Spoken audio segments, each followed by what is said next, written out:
중국이 전기차 시장과 배달 플랫폼 산업 등에서 나타난 가격 경쟁에 제동을 걸기 위해 27년 만에 가격법 개정에 나섰습니다. 최근 전기차 생산 기업과 배달 서비스 업체, 산업 주도권을 둘러싼 싸움이 치열해지면서 무분별한 가격 인하 경쟁이 벌어지게 된 건데요. 이와 관련해서 용인대 중국학과 박승찬 교수님과 함께 자세히 알아보도록 하겠습니다. 안녕하십니까? 반갑습니다. 네, 반갑습니다. 네, 중국 국가개발개혁위원회와 또 시장감독총국이 중화인민공화국 가격법 개정 초안을 마련해서 다음 달 23일까지 의견을 수렴한다고 밝히기도 했습니다. 일단 이번 가격법 개정에 나선 이유와 함께 그 영향에도 좀 알려주시죠. 발음하기 힘들죠. 국가발전개혁위원회가 이게 기재부와 같다 이렇게 보시면 됩니다. 전체 경제를 컨트롤하고 있는 기구다. 그다음에 시장감독총국, 그러니까 두 기관이 가지는 상징적인 의미가 있죠. 이번에 가격법이 이제 27년 만에 됐는데 그만큼 오래됐던 거죠. 손을 봐야 되는데 특히 최근에 이제 일어나고 있는 현상들이 이제 가해지면서 이번에 그 개정이 나서지 않았나라는데 저는 이제 크게 대내적인 요소 하나와 대외적인 요소 이렇게 나눠서 간단히 설명드릴 수 있을 것 같습니다. 네. 일단은 대내적인 요소, 그러니까 중국 경제적인 측면에서 영향이 좀 크다라는 것들이죠. 그러니까 지금 워낙 과도한 저가 출혈 경쟁이 심화되고 있고 시장이 파괴가 돼 있고 이게 앞에서 플랫폼도 말씀하셨지만 전반적인 화학, 철강, 전산업 부분에서 다 지금 일어나고 있는 거라서 이게 이제 결국 계속 우리가 중국 경제 이야기할 때 디플레이션 압박을 이야기를 하거든요. 결국 기업 수익이 악화가 되고 기업 수익이 악화되면 노동자 이제 인건비도 하락이 되겠죠. 네. 월급을 체불을 한다든지. 그러면 중국 정부가 지금 계속 중국 경제를 5% 내로 지금 방어하기 위해서는 소비에만 계속 의지를 하고 있는데 소비가 될 것이냐. 그러니까 악순환의 고리가 있는데 지난 6월 생산자 물가지수의 PPI가 심각치 않은 거. 또 전월 대비 또 마이너스 3.6이니까. 이게 그러니까 한 33개월 동안 계속 하락세니까 안 되겠다라는 싶은 거죠. 이번 기회에 이제 한번 뜯어 고치자라는 거고. 두 번째 대외적인 부분에서는 지금 우리가 밀어내기 수출 저가 덤핑 이야기가 많이 나오지 않습니까? 중국이 지금 미국이 하는 부분에 어떻게 보면 반대 공평 무역을 이야기해야 되는데 특히 유럽과 부분에서 계속 지금 밀어내기 수출 얘기를 하고 있기 때문에 명분이 없단 말인 거죠. 그 리튬이나 풍력 발전, 폴리실리콘도 마찬가지고. 그러니까 그런 큰 틀에서 이번에 한번 된 것 같고요. 그래서 이게 이제 의견 수렴을 해서 이제 되는다 보시면 될 것 같습니다. 그렇군요. 그렇다면 이 개정안 초안에는 어떤 내용들이 담겨 있는지부터 한번 여쭤볼게요. 크게 한 10가지를 지금 조항을 개정하겠다라고 이야기를 좀 하고 있습니다. 다 설명드리긴 좀 그렇고요. 일단 물가 관리하는 부분에서 좀 기존 해왔던 좀 구시대적인 것 뜯어 바꾸겠다, 고치겠다라는 부분들이고, 그다음에 이제 불법적으로 있는 이 저가 경쟁 행위들 좀 명확하게 좀 정리 좀 하고, 특히 저가 덤핑 부분에서 이제 기준을 어떻게 하는지 애매모호했는데 그걸 만들겠다라는 부분. 그다음에 가격 단합, 인상 이런 부당한 가격 행위도 좀 기준을 만들겠다. 그리고 또 중국에서 공공연히 일어났던 게 또 중국은 기관의 힘이 세거든요. 그래서 공공기관이나 이런 협회 이런 데 영향력을 또 발휘해서 상품을 또 강제적으로 판매한 이런 거 못하게 하겠다.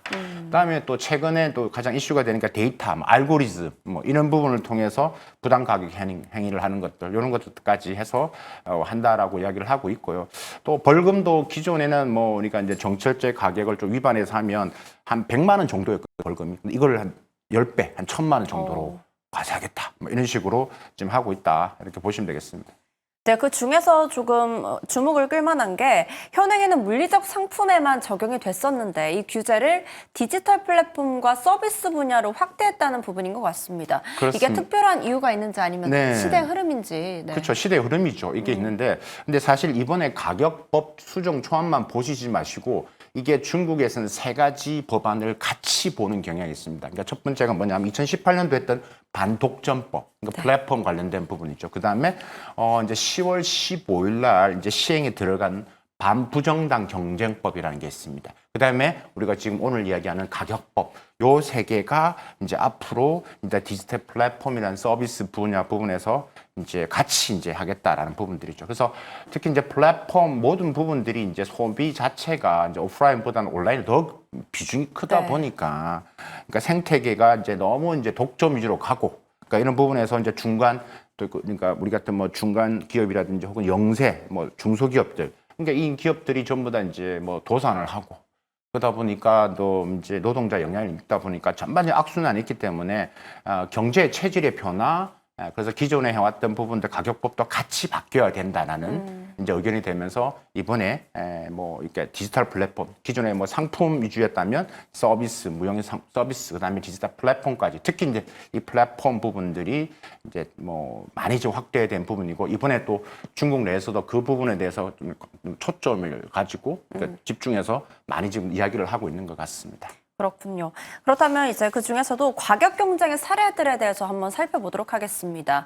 중국 자동차 시장에서 과잉 생산을 하고 밀어내기식 영업을 하는 와중에 0km 중고차가 나왔다고 하더라고요. 하나도 사지 않았는데 중고차 가격으로 판다 뭐 이런 것 같은데, 그렇다면 전기차 업계도 비슷한 상황이라고 합니다. 현재 중국 자동차 업계의 가격 경쟁 현황을 좀 알려주시죠. 이게 이제 비아디 이제 이가 가장 심각하죠. 30% 저가에 팔면서 중국 정부도 이제 그러니까 사실 이게 가격법을 좀 예상했던 게 이미 한 달 전에 비아디에 대해서 계속 이제 그렇게 하지 마라 이렇게 얘기를 했거든요. 그래가지고 말씀하셨던 0km 중고차니까 많이 판매를 올리기 위해서 그러니까 이걸 중고차도 아닌데 중고차로 판매되는 그렇죠. 거죠. 네. 중국 내에서 어떤 말이 도냐면요.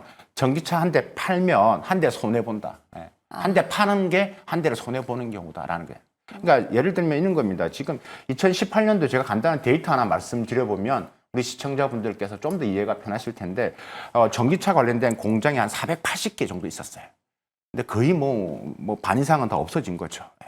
그래서 지금 뭐 최근에 요 몇 년간 봐도 중국에 24개 전기차가 도산을 했습니다. 네. 그럼 거기에 있는 산하에 있는 기업들, 중소기업들, 영세기업들, 노동자들, 그러니까 이런 악순환이 되니까 이런 부분들이 가장 크게 나타난 거고요. 그래서 뭐 지난 18일이죠. 시장감독관리총국에서 이제 뭐 여러 이제 특히 뭐 배달 앱도 마찬가지지만 전기차나 이런 부분에서 계속 지금 시그널을 던지고 있습니다. 공정거래해라. 그래서 이런 부분들이 전기차가 가장 심하게 나타나는 거고, 이게 지금 유럽이나 전 세계에서 계속 밀어내기 수출의 핵심이 되는 것들이죠. 네. 또 배달 플랫폼이 거의 공짜 배달 사례까지 나타나기도 했는데, 중국 2위 배달 플랫폼 간부가 뇌물 혐의로 체포됐다고 합니다. 그렇다면 중국 당국이 약간 경고의 의미를 두지 않았나 싶기도 한데요. 뇌물 부분들은 뭐 또 이게 이거는 조금은 좀 분리해서 볼 필요가 있고, 마침 이게 얼러머라는 배고픕니까라는 플랫폼이 있는데 거기에 이제 전 CEO죠. 그러니까 이제 뭐 뇌물 혐의로 지금 이제 문제가 되고 있는데, 여러분 중국의 배달 플랫폼 크게 3대 플랫폼이 있습니다. 타오바오하는 얼러머라는 배고픔과 하는 플랫폼이 있고, 그다음에 텐센트 계열의 메이투안이 있죠.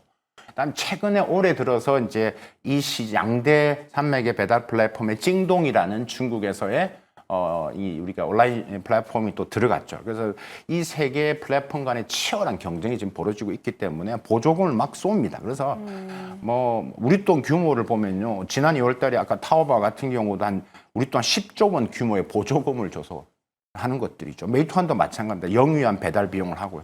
찡동도 지금 엄청난 할인 경쟁에 들어가 있다 보니까 이런 출혈 경쟁이 결국은 악순환을 만들고, 그럼 그렇다면 결국은 우리가 이 플랫폼 노동자들의 수익은 더 낮아질 수밖에 없는 것들이 있죠. 그러니까 이런 또 악순환을 막겠다는 게 너무 치열한 부분이 있다. 그래서 그거를 좀 분리해 볼 필요도 있다. 그래서 그렇군요. 그렇다면 아까 말씀해 주셨던 과열된 가격 경쟁이 현재 중국 경제에 미치는 영향을 다시 한번 좀 짚어볼까요? 영세 상인과 또 하청 업체에게 큰 부담이 될 것 같은데요.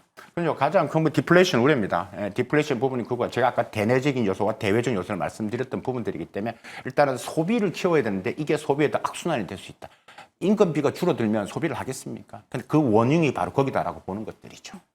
그렇군요. 오늘 말씀 여기까지 듣도록 하겠습니다. 중국의 가격법 개정 관련해서 오늘 함께 나눠봤습니다. 오늘 말씀 감사합니다. 감사합니다.